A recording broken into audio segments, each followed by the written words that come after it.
So we have our president saying, the history and culture of our great country is being ripped apart by the removal of beautiful statues. You can't change history, but you can learn from it. Robert E. Lee, Stonewall Jackson, who's next? Washington, Jefferson. And it's so foolish, and also the beauty that is being taken out of our cities and towns will be greatly missed and never able to be comparably replaced. I have an easy way for you to think about this. George Washington owned slaves. He absolutely did. The Washington Monument, if you go to Washington, D.C. and look at it, it's got nothing to do with slavery or the Civil War on it anyway. I think what he was honored for was, I don't know, forming the country, being the first president.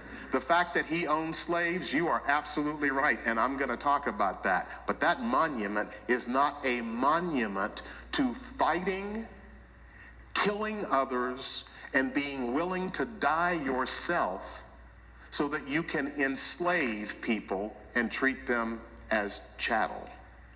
That's the difference between the Washington Monument and the Jefferson monuments and the monuments that I'm going to talk about. One of Robert E. Lee's descendants was saying, we were always taught that our ancestor didn't fight to protect slavery, he fought for Virginia.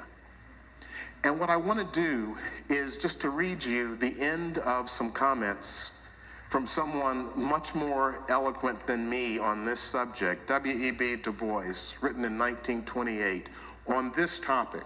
What was the Civil War fought about? And when people say, we were taught that he didn't fight, he wasn't fighting for slavery, he was fighting for the South.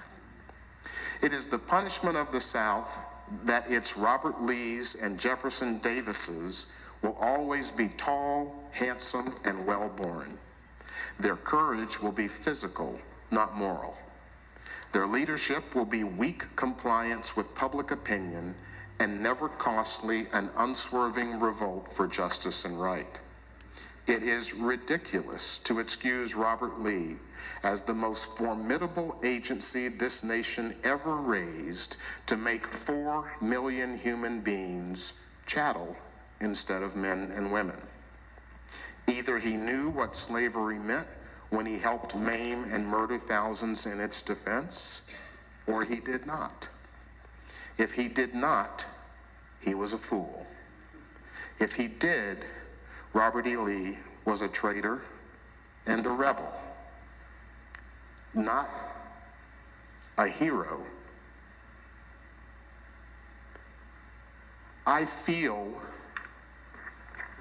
for the family of Robert E. Lee that's alive today, because this must be a really difficult time for them.